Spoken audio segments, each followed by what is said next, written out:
Welcome to సగృదయ్ channel. ఇది కొండపిండాకు చూసారా?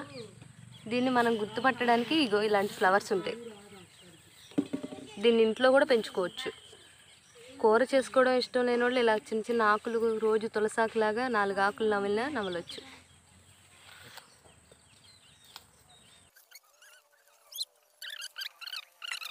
Hi friends, కొండపిండాకు ఎలా తయారు చేసుకోవాలో చూద్దామా? ముందుగా ఇట్లా కడిగి పెట్టుకుని ఉంచా. దీన్ని ఇప్పుడు కుక్కర్లో వేసేసుకోవాలి. ఇలా కుక్కర్లో వేసేసుకున్నాక కొండపిండాకుని ఇట్లా క్లీన్ చేసేసుకోవాలి. ఇట్లా వాటర్ పిండేసి వేసేసేయాలి. ఇట్లా ఒక 2 పచ్చిమిర్చి 2 టమాటాలు కట్ చేసి వేసేసుకోవాలి. టమాటాలు అది వేసేసుకోండి. ఇలా కొంచెం కారం వేసుకోవాలి. మూత పెట్టేసి 3 విజిల్స్ తీసుకుంది. మూత పెట్టేసి చూసారా, పప్పు అంతా ఉడికిపోయింది. నేనైతే కొంచెం చింతపండు వేస్తున్నా.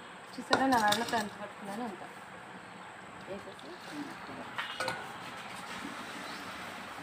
నేనైతే ఉడకపెట్టేటప్పుడు ఇలా జస్ట్ ఉప్పుడే వేస్తున్నా. సో అంతా ఒకసారి వేసేసా. మీకు కావాల్సినంత సాల్ట్ వేసుకోండి.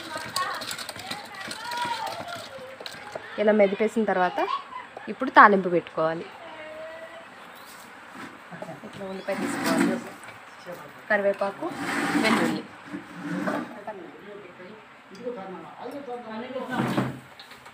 ఇట్లా ఆయిల్ హీట్ అయిన తర్వాత ఒక 2 ఎండుమిరపకాయలు, వెల్లుల్లి, ముందుగా కట్ చేసి పెట్టుకున్నాం కదా ఆనియన్స్, అవన్నీ వేసి బాగా ఫ్రై చేసుకోవాలి. ఆవాలు వేసుకోవాలి. ఇందులో కొంచెం జీలకర్ర, కొంచెం పప్పు, పచ్చిశనగపప్పు వేసి బాగా ఫ్రై చేసుకోవాలి. ఇలా బాగా ఫ్రై అయ్యాక కరివేపాకు వేసుకోవాలి. ఇలా పోపు అంతా వేగాక దీంట్లో ముందుగా మెదుపుకున్న పప్పు వేసేయాలి.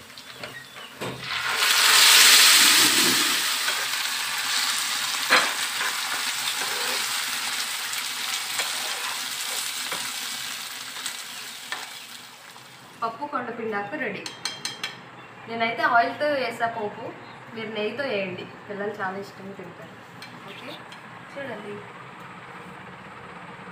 నచ్చిందా? ఇది మాత్రం హెల్త్కి చాలా తీసుకుంది. ముఖ్యంగా కిడ్నీ స్టోన్స్ ఉన్న వాళ్ళకి ఇంకా బాగా హెల్ప్ అవుతుంది.